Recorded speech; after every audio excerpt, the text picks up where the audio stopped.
बिस्मिल्लाहिर्रहमानिर्रहीम। आज हम आपको बताएंगे जिन्नात की उस मस्जिद के बारे में जहां जंग सितंबर के दौरान पाक फौज के जवानों ने नमाज अदा की और देखा कि इस मस्जिद में इल्लामा ताहिरुल कादरी ने बाद अजान चिल्लाकशी भी की। ऐसी हैरानकुन बातें कि जानकर आप दम बखुद रह जाएंगे। तो जुड़े रहें वीडियो के आखिर तक। न्यू हैं तो चैनल को सब्सक्राइब कर लें।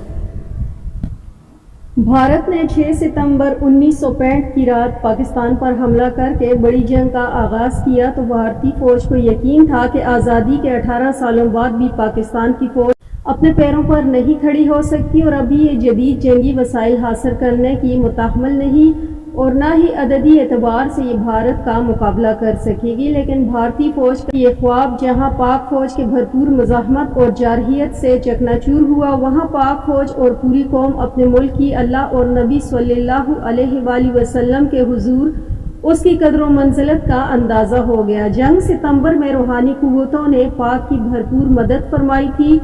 ताईद गैबी से लड़ी जाने वाली इस जंग में औलिया भी मुजाहिदीन इस्लाम की पुष्ट पर खड़े थे। 2015 में हजरत सैयद शाह मोहम्मद शहीद आसूदा खाक हैं। उनके मज़ार के पहलू में एक छोटी सी मस्जिद है जिसे जिन्नात की मस्जिद भी कहा जाता है, जबकि मस्जिद और दरमियानी रास्ते में एक हौज़ है जो पहाड़ी पानियों से भरी रहती है। दरबार के मुतवाली ने इंकिशाफ किया है कि बहुत से मजहबी लोग यहाँ आकर चिल्ला काटते हैं, जिनमें इल्लामा ताहिरुल कादरी भी शामिल हैं। वलीउल्लाह हजरत सैयद शाह मोहम्मद शहीद रहमतुल्लाह अलैह मुजद्दिद आज़म ने हजरत सैयद नौशा गंजबख्श के नामूर खलीफा थे। उन्होंने किला रोहतास में अपना हुजरा बनाया था। मज़ार के ख़ानदानी मुतवाली बाबा बशीर ने इंकिशाफ किया था कि इल्लामा ताहिरुल कादरी यहाँ दुआ के लिए आते थे, मगर बाद में उन्होंने यहाँ राजदारी के साथ मखसूस चिल्ला काटा और जिन्नात की मस्जिद जो मज़ार के पहलू में वाक़या है वहाँ जिन्नात के साथ नमाज अदा करते थे। बाबा बशीर ने बताया कि ये मस्जिद जिन्नात ने हजरत सरकार नौशा के लिए तामीर की थी, जहाँ आप रूहानी तसर्रुफ फरमाते थे।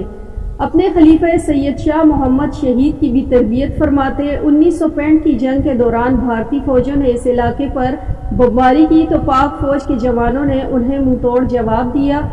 फौजी इस मस्जिद में नमाज अदा करते और इससे ऊपर वाली खो में मोर्चा बनाकर जहाज शिकन तोप भी नस्ब कर रखी थी। एक दिन फौजियों ने बताया कि मस्जिद में इन्हें जिन्नात मिले हैं और उन्होंने नमाज के बाद बताया है कि हिंदू दुश्मन का मुंह काला होगा और पाकिस्तान जंग जीतेगा, इसलिए तुम लोग अपनी नमाज न छोड़ा करो।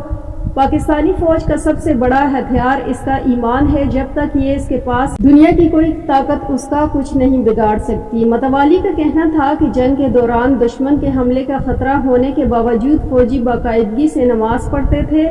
जंग खत्म होने के बाद भी बहुत से फौजी जवान यहाँ आते और दुआ करते।